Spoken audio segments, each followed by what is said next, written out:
Ever found yourself feeling down because others have things you wish you had? If you said yes, then today's video is just for you. We're tackling the topic of how to stop comparing yourself to others with these 10 simple steps. We get it, it's tough not to envy what others have and feel insecure. So stick around and show Luxo-Life some love to discover practical steps to shake off that insecurity and start appreciating what you've got. Without further ado, let's begin. Step 1. Figure out why you compare yourself to others. This step is like trying to solve a puzzle about yourself. You know how sometimes you catch yourself thinking, why does their life seem better than mine? Well, this step is about digging into those thoughts. Start by reflecting on moments when you find yourself comparing. Maybe it's on social media, in your friend group, or even at work. Ask yourself what triggers those comparison feelings. Is it about looks, achievements, possessions? Next, think about when this habit started. Was it something you picked up recently, or has it been lingering around for a while? Our past experiences and upbringing play a role in how we see ourselves compared to others. Identifying when these comparison seeds were planted helps to understand their roots. Lastly, consider how these comparisons make you feel. Do they bring you down, make you anxious, or maybe even a bit jealous? By figuring out why you compare, you're essentially giving yourself a roadmap to navigate through these feelings and work on feeling more content with who you are. Step 2. Stop following people on social media who make you feel bad. Now let's chat about the second step. You know those accounts that make you feel a bit down when you scroll through? It's time to hit that unfollow button. We're talking about creating a space that uplifts and inspires rather than triggers those comparison blues. Try to identify the accounts that tend to spark those feelings of inadequacy or jealousy. It could be someone flaunting their seemingly perfect life, their latest achievements, or their picture-perfect brunch. If it doesn't make you feel good about yourself, it's time for them to exit your feed. Know that unfollowing doesn't mean you're being mean or negative. In fact, it's a form of self-care. Think of it like tidying up your social media environment. You're curating a space that contributes positively to your well-being. As you go through your follow list, remember that it's okay to prioritize your mental health. You're not obligated to keep following someone just because you know them or they're popular. It's about choosing content that resonates with you and makes you feel good about yourself. Step 3. Learn about what humans need and how it affects behavior. In this step, understanding basic human needs can shed light on why we do the things we do, including comparing ourselves to others. First off, think of human needs like the fuel that keeps our engine running smoothly. We've got needs for certainty, variety, significance, connection, growth, and contribution. These needs are the fundamental drivers behind our actions. Apparently, because they play out in our day-to-day lives. For example, the need for certainty makes us seek stability, while the need for variety pushes us to explore new things. Significance drives us to feel important, and connection is all about relationships. When you grasp how these needs influence behavior, you start to see the why behind actions, both yours and others. Recognizing these needs in yourself and others is a game changer. When you understand the basic human needs driving behavior, it becomes easier to navigate your own actions and empathize with others. Step 4. Understand your own needs and what matters most to you. Our fourth step is simply getting to know yourself, but on a deeper level. Start by asking yourself, what do I truly need in life to feel fulfilled? It could be a sense of security, exciting experiences, recognition, meaningful connections, personal growth, or the joy of contributing to others. After that, you can think about what truly matters most to you. It's not about what society or your friends think should matter. It's about what genuinely resonates with your heart. Maybe it's just the pursuit of knowledge, building strong relationships, or making a positive impact in the world. As you reflect on your needs and what matters to you, keep it real. It's okay if your priorities evolve over time. Life is a journey, not a destination. This self-awareness is your tool for making choices that align with your authentic self. Step 5. Work on your feelings and how you react to what others do. Someone else's success or lifestyle can indeed trigger a wave of emotions. I mean, we've all been there, right? That's why in this step, we're figuring out how to handle those feelings. And we will begin by paying attention to how you react when you see someone else achieving something great or living their best life. Are you genuinely happy for them, or do you feel a twinge of jealousy or insecurity? It's okay, we're human, and these emotions are part of the package.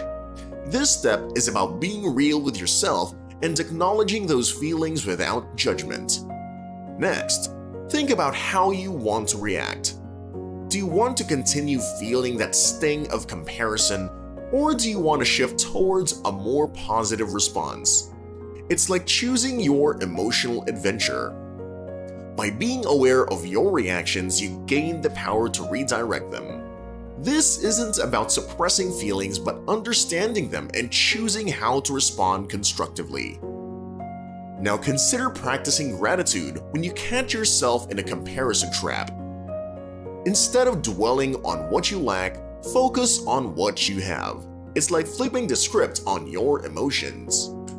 So in this step, you're basically becoming the boss of your emotional responses, learning to navigate them with a bit more grace and positivity. Step 6. Keep a positive mindset and send good vibes to those you envy. Keeping a positive mindset is like having a sunny outlook on life. It doesn't mean ignoring challenges or pretending everything's perfect.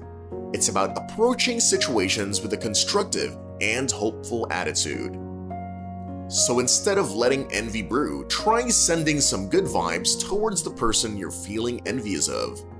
It might sound a bit out there, but think of it as a mental high five. Congratulate them on their successes or wish them well in your thoughts.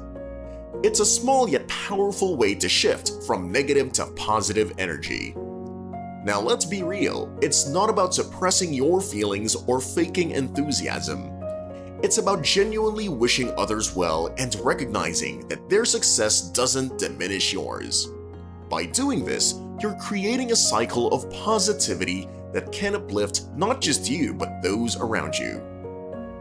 Step 7. Let go of your ego by caring about others and being open-minded.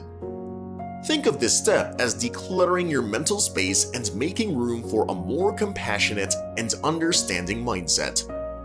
First things first, letting go of your ego is like putting down that heavy suitcase of self-importance. It doesn't mean thinking less of yourself, but thinking of yourself less. Try to genuinely care about others.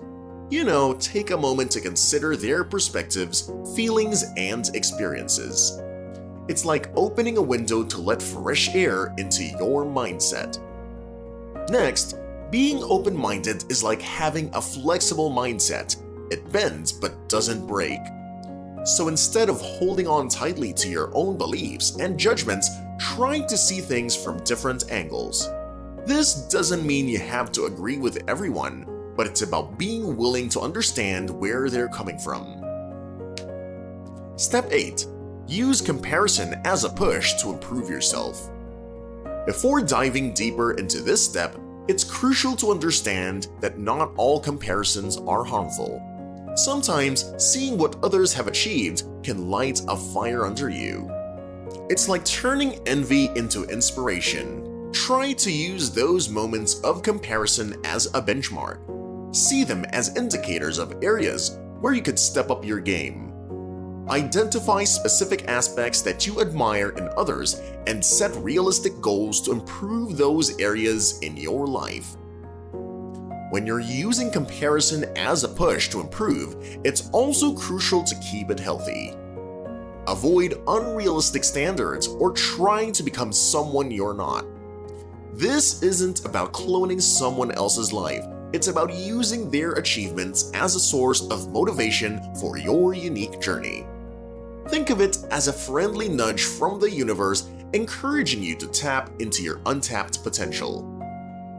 Step 9. Realize that constantly comparing is not a good way to live. Yes, we've said that you can use comparison as a push to improve yourself, but know that when you constantly do it, it's not a good way to live. I mean, we've all heard the phrase, everything is good, but in moderation, right? It's like this. Constantly comparing yourself to others is like running on a treadmill that never stops. You're putting in the effort, but you're not really going anywhere. This endless loop of comparing can take a toll on your mental well-being and leave you feeling like you're in a race with no finish line. When you're always looking at what others have or what they've achieved, you're like wearing blinders that block out your own journey. Life becomes this never-ending competition, and you might find yourself feeling exhausted, unsatisfied, and always chasing the next thing. It's like trying to fill a bucket with a hole in it. No matter how much you pour in, it never stays full. So realizing that constantly comparing isn't a good way to live is a bit like taking a step off that never-ending treadmill. It's about giving yourself the permission to focus on your own path, set your own pace, and enjoy the scenery along the way. It doesn't mean you can't admire what others are doing, but it's about finding a balance that allows you to appreciate your own journey without being constantly caught up in the comparison marathon. Step 10. Focus on things that bring fulfillment, not just being noticed. It's normal to crave recognition and validation from others. We all do. But imagine if that's all you chased, the need to be noticed. You know that craving dessert without savoring the main course vibe? Yup, that's that feeling. So this step is about broadening your menu of life goals, focusing not just on the applause, but on the deep down fulfillment that comes from doing things you truly enjoy. Try to start by thinking about the things that genuinely make you happy, that light up your day regardless of who's watching. It could be a hobby, a skill you're developing, or even helping others. The key is to find activities that bring you a sense of purpose and joy, not just attention. Now, when you prioritize fulfillment over just being noticed, you're aligning your actions with your inner values. It means choosing the long-term satisfaction of a hearty meal over the fleeting sweetness of a candy bar. Know that it's not about seeking constant applause, but about finding contentment in the things that light you up from the inside. And there you have it. Those are the 10 simple steps to help you kick the habit of comparing yourself to others. If you found the tips helpful, go ahead and give us a thumbs up, share your thoughts in the comments below, and if you think these steps might benefit someone else, don't hesitate to share it. Oh, and if you're new to our channel, Luxo-Life, why not consider hitting that subscribe button? Ring the notification bell too so you never miss out on our latest videos filled with insight on how to live the luxurious lifestyle you've been dreaming of. Thanks for tuning in, Luxo lovers. Until the next video, take care.